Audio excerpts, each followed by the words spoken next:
शिक्षक साथियों, आपका फिर से स्वागत है टोटल नॉलेज एजुकेशन चैनल पर।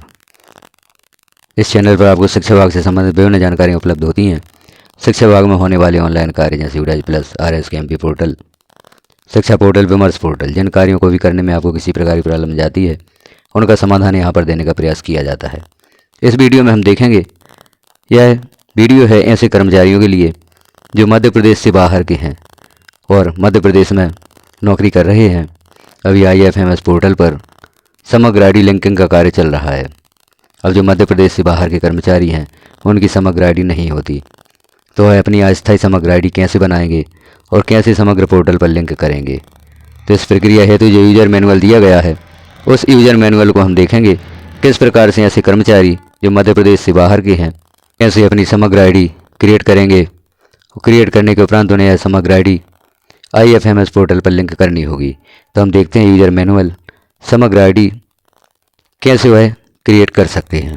तो यह है समग्र पोर्टल और यहाँ पर देखते हैं हम नीचे अप्लाई फॉर नॉन रेसिडेंस समग्र ID यूजर मैनुअल, अन्य राज्य के निवासी समग्र ID हेतु आवेदन संबंधित मैनुअल। आगे हम देखेंगे इस मैनुअल को किस प्रकार से अपनी समग्र ID यहाँ पर बनाएंगे। मध्य प्रदेश राज्य इलेक्ट्रॉनिक विकास निगम लिमिटेड MPSEDC द्वारा यह मैनुअल दिया गया है। तो हम देखते हैं अन्य राज्य के निवासी द्वारा समग्र ID आवेदन संबंधित प्रक्रिया। यह सुविधा केवल मध्य प्रदेश से बाहर के निवासियों के लिए है। सिस्टम द्वारा मध्य प्रदेश के बाहर के निवासी के रूप में व्यक्ति की पहचान आधार में दर्ज प्रदेश या राज्य के नाम से होगी। समग्र पोर्टल पर अन्य राज्य के निवासी जो वर्तमान में मध्य प्रदेश में निवासरत हैं निम्न प्रयोजनों हेतु समग्र ID हेतु आवेदन किया जा सकता है। अन्य राज्य के निवासी निम्न प्रयोजनों हेतु समग्र ID के लिए आवेदन कर सकते हैं। तो यहाँ प्रयोजन दिए गए हैं, किस प्रयोजन हेतु वह समग्र ID के लिए आवेदन कर सकते हैं। जैसे पहला है मध्य प्रदेश में स्कूल या कॉलेज में दाखिला हेतु, रोजगार संबंधी, रोजगार पंजीयन हेतु, बिजली कनेक्शन एवं बिल भुगतान, पानी का कनेक्शन एवं बिल भुगतान, ई उपार्जन पर पंजीयन हेतु, जाति प्रमाण पत्र हेतु, भूमि संबंधी लेन देन हेतु और भू अभिलेख संबंधी आवेदन एवं प्रकरणों हेतु। अन्य राज्य के निवासी जो यहाँ पर प्रयोजन दिए गए हैं इस हेतु समग्र ID के लिए आवेदन कर सकते हैं। अब आगे देखते हैं हम विस्तृत प्रक्रिया। समग्र ID के लिए आवेदन की विस्तृत प्रक्रिया इस प्रकार से कर सकते हैं। आवेदक को समग्र पोर्टल, जो यहाँ पर समग्र पोर्टल की साइट दी गई है https samagr.gov.in पर जाना होगा और अन्य राज्य के निवासी समग्र ID के लिए आवेदन करें पर क्लिक करना होगा। जैसे ही आप इस पोर्टल पर जाते हैं तो वहाँ पर आपको एक ऑप्शन प्राप्त होता है, अन्य राज्य के निवासी समग्र ID के लिए आवेदन करें पर क्लिक करना होगा। तो यह पेज ओपन होगा, यहाँ पर लिखा हुआ है अन्य राज्य के निवासी समग्र ID के लिए आवेदन करें। इस ऑप्शन पर आपको क्लिक करना होगा। जैसे ही आप इस ऑप्शन पर जो यहाँ आप देख रहे हैं चौकोर खाने में जो ऑप्शन दिया गया है समग्र में परिवार सदस्य पंजीकृत करें, यह आपको ऑप्शन प्राप्त होगा। इसमें कुछ अन्य ऑप्शंस भी हैं, तो इसमें दिया गया है अन्य राज्य के निवासी समग्र ID के लिए आवेदन करें। इस पर आपको क्लिक करना होगा। यहाँ पर और भी जानकारियाँ दी गई हैं, कौन कौन सी सुविधाएं इस पोर्टल से प्राप्त होंगी। तो हम देखते हैं अन्य राज्य के निवासी कैसे समग्र ID के लिए आवेदन करेंगे। तो इस ऑप्शन पर हम क्लिक करेंगे, आगे की प्रक्रिया देखेंगे। अन्य राज्य के निवासी निम्न प्रयोजनों हेतु समग्र ID के लिए आवेदन कर सकते हैं। यहाँ पर पुनः वह बिंदु दिए गए हैं किन प्रयोजनों हेतु समग्र ID के लिए आवेदन कर सकते हैं। तो यह सूचना यहाँ पर उपलब्ध होगी। आवेदक द्वारा निर्देशों को पढ़कर चेक बॉक्स पर क्लिक कर बटन ठीक है पर क्लिक करना होगा। तो निर्देशों को पढ़ें और यहाँ पर जो चेक बॉक्स दिया गया है इसे क्लिक करें। यहाँ पर सही का टिक आ जाता है और ठीक है पर क्लिक कर दें। आवेदक को अपना मोबाइल नंबर दर्ज कर OTP के माध्यम से सत्यापित करना होगा। अब यहाँ पर आपको अपना मोबाइल नंबर दर्ज करना होगा। आधार में पंजीकृत मोबाइल नंबर दर्ज करें। यहाँ पर आधार में जो आपका मोबाइल पंजीकृत है उसे यहाँ पर दर्ज करें और OTP भेजें पर क्लिक कर दें।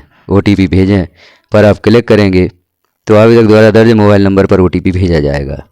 जैसे ही OTP प्राप्त हो जाता है तो यहाँ हम देख रहे हैं सफलता, आपके दर्ज मोबाइल नंबर पर OTP भेजा गया है। यह मैसेज आपको प्राप्त हो जाएगा। इसे आप क्लोज कर दें। जैसे ही आप इसे क्लोज करेंगे तो OTP दर्ज कर OTP सत्यापित करें पर क्लिक करना होगा। आपको जो OTP भेजा गया है आपके मोबाइल नंबर पर उस OTP को दर्ज करना होगा और OTP सत्यापित करें पर क्लिक करना होगा। यदि 60 सेकंड में आपके मोबाइल पर OTP प्राप्त नहीं हुआ है तो आवेदक रीसेंड OTP पर क्लिक कर पुनः प्राप्त किया जा सकता है।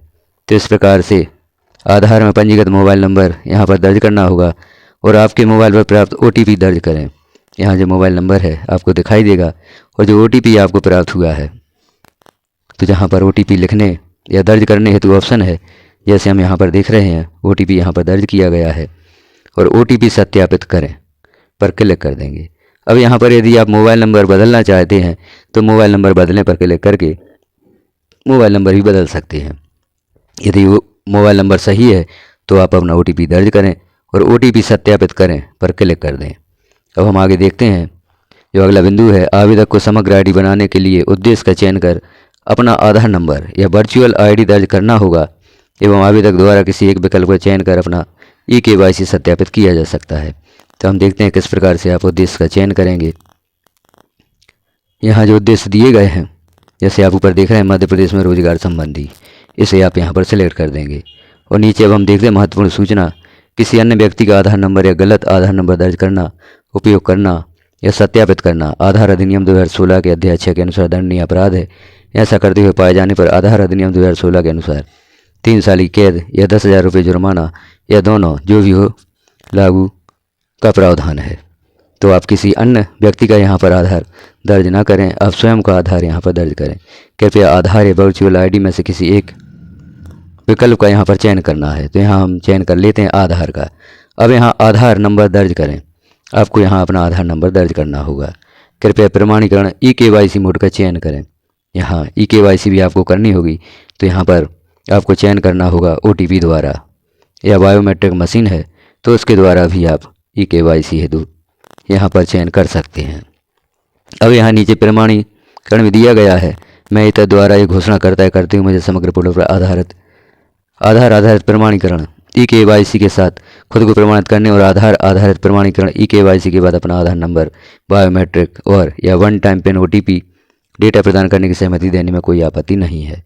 मैं यह भी सहमति देती हूँ कि समग्र सामाजिक सुरक्षा मिशन मेरी पहचान स्थापित करने और प्रमाणित करने के लिए मेरे आधार नंबर का उपयोग किया जा सकता है। मैं इतर द्वारा केवल सरकारी सेवाओं और या गैर सरकारी योजनाओं के लाभ को प्राप्त करने के उद्देश्य से अन्य राज्य केंद्र सरकार के विभागों के साथ अपने आधार eKYC विवरण साझा करने की सहमति देता या देती हूँ। अब इस घोषणा के साथ यहाँ पर जो चेक बॉक्स दिया गया है इस पर आप क्लिक कर दें, सही का टिक हो जाता है और OTP भेजें पर क्लिक कर देते हैं।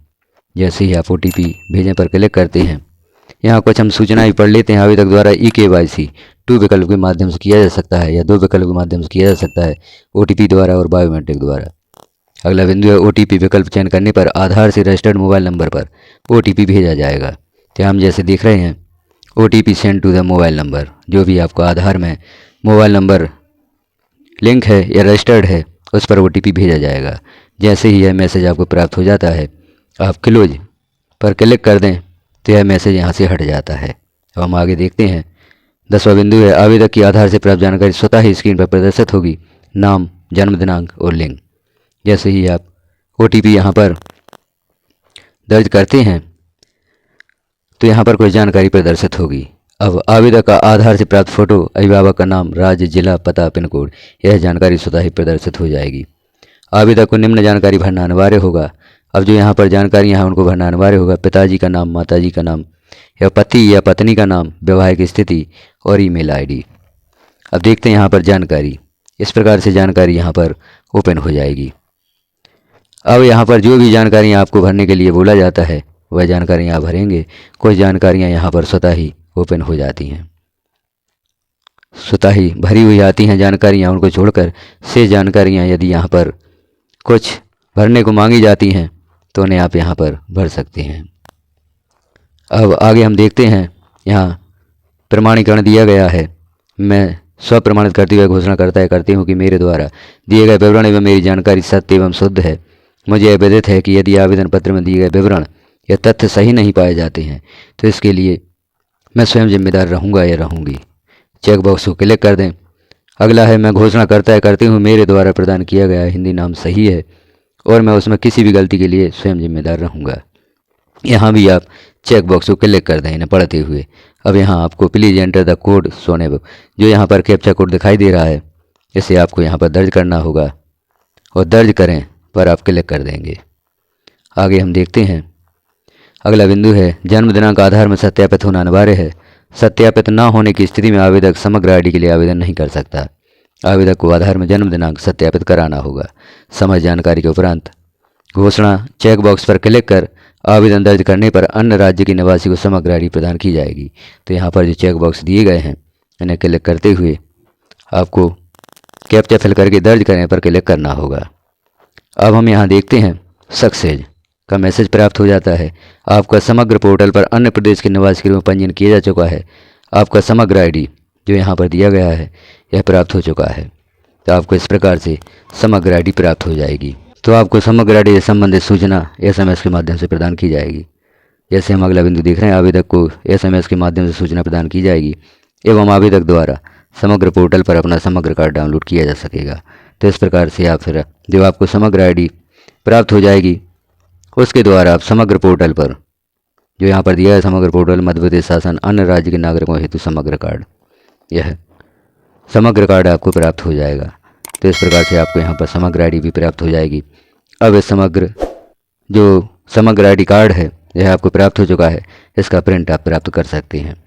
तो यह संपूर्ण प्रक्रिया है अन्य राज्य के कर्मचारियों के लिए जो मध्य प्रदेश में कार्यरत हैं, वो इस यूजर मैनुअल का उपयोग करके अपनी समग्र आईडी बना सकते हैं, समग्र आईडी कार्ड प्राप्त कर सकते हैं। और जो IFMS पोर्टल पर समग्र आईडी लिंकिंग का कार्य किया जा रहा है, समग्र पोर्टल पर अपनी समग्र आईडी लिंक कर सकते हैं। यूजर मैनुअल का उपयोग करके अपनी समग्र आईडी किस प्रकार से क्रिएट करेंगे या समग्र आईडी बनाएंगे, इस हेतु लिंक भी वीडियो की डिस्क्रिप्शन में दी गई है। तो आप वीडियो की डिस्क्रिप्शन भी देखें और डिस्क्रिप्शन में जो लिंक दी गई है समग्र पोर्टल की, उसे क्लिक करते हुए यह सारी प्रक्रिया करते हुए यूजर मैनुअल के अनुसार अपनी समग्र आईडी बनाएं और समग्र आईडी कार्ड को प्राप्त करें।